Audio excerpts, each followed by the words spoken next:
of that bill did not answer to the questions that were raised around the cost of living. You remember even last year when Azimio and ODM were raising these issues about cost of living. The Kenya Kwanza administration, a lot of the leadership, most of the leadership in Parliament of the committees are, are from the party in government because they have a majority in Parliament. There are situations that are going to arise where, like we had during the Grand Coalition government, where, before we became part of that Grand Coalition, ODM had more members in Parliament than the party of government. So these situations are dynamic and can arise. So it is Parliament to fulfill its constitutional obligations to provide legislation, representation, and oversight. And it is not representation of the government. Members of Parliament represents the people and the counties, so to speak.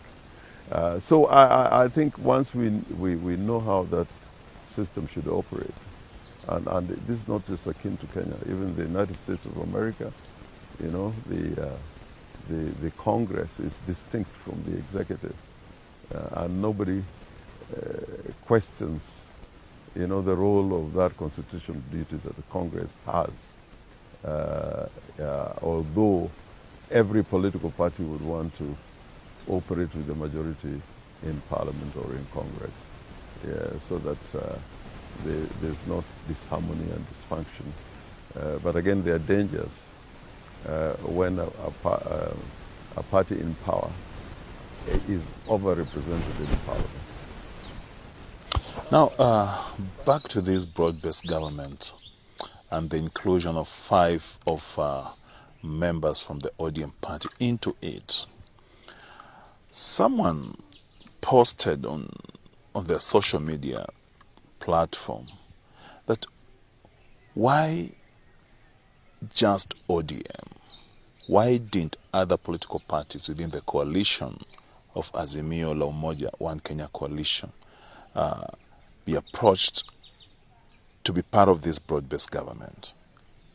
I think probably that would now be for the president or people in Kenya Kwanza to answer that question, because as I know it, they were approaching individuals to serve, and as we speak now, I know those positions are not being completely filled. I think there's still a position remaining in cabinet, one ministry.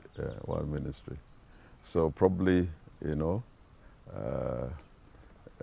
may be in the mind of the executive to approach another sector. But it should not be lost that when the Kenya Kwanza government was trying to form this broad-based government, they were probably looking for regions where there was no effective representation and inclusivity in the national government, that is the executive. For example, in the entire Nyanza region,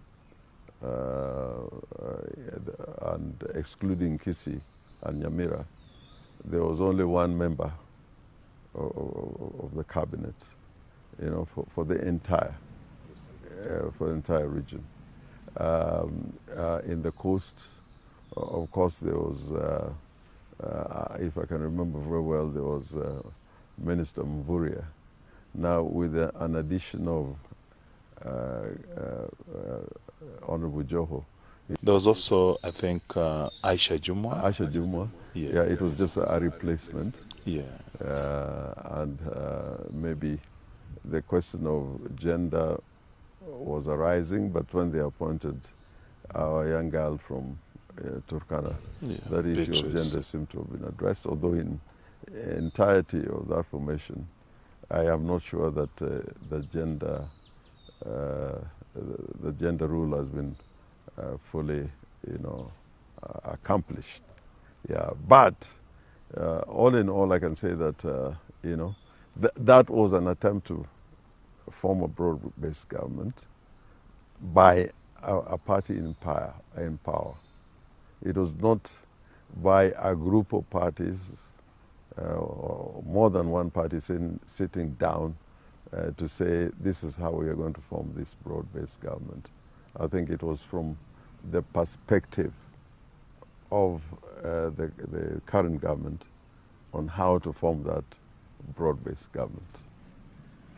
Let's talk about the Gen Z uprising, the demonstrations they staged in the month of June was vigorous and it shook the country.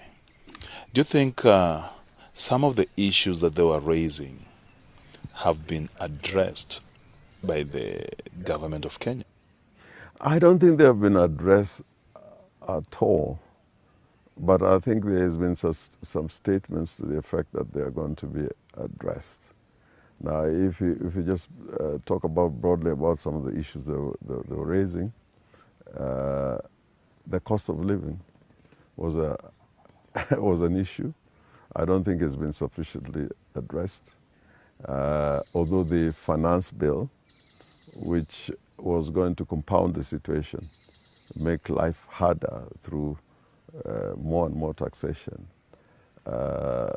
in itself, the withdrawal of that bill did not answer to the questions that were raised around the cost of living. You remember even last year when Azimio and ODM were raising these issues about cost of living, the Kenya Kwanza administration said, no, this is not something to be addressed by the team from the two coalitions, that it is the government that is going to rise or fall, whichever way they were going to address that issue of the cost of living. If you're in the shoes of President William Ruto today, you are the president of Kenya, how best would you handle this Gen Z issue? How would you approach it? The Gen Z issue is first issue of exclusion. You know, if the young people, because this was the young generation talking about the problems that were unique that they were experiencing, and a starting point, which would have been a quick win, was to address this issue of inclusivity, so the young people can be sure by looking at the face of the government that they were being involved, they were participating in the affairs of the nation, and that could have been a quick win. And in order to put the country on the right path and create an enabling environment to address some of the Gen Z's issues, the abductions, which seem to be continuing, the arrests, and also the question of prosecutions. Those largely have not been addressed, and compensation for those who were injured and for families who lost loved ones, that has not been addressed. The properties that were destroyed, those have not been addressed. So we need to create this enabling environment to be able now to talk substantively with the Gen Zs and other stakeholders on a national platform on how to deal with the problems that were raised. Do you think that environment can be created now? I think it can be created, and I think the space is there. It's been created. It is upon the government now to seize it. Yeah, and I urge them that they should not take this formation of so-called broad-based government as the solution by itself, because it's for them to seize this moment. I remember when we were at the Serena talks during the crisis in 2007-2008, there were issues that were addressed in order to create the enabling environment. And I can say without any, fear of contradiction, that those quick wins and those issues that needed quick, resolution have largely not been addressed. Finally,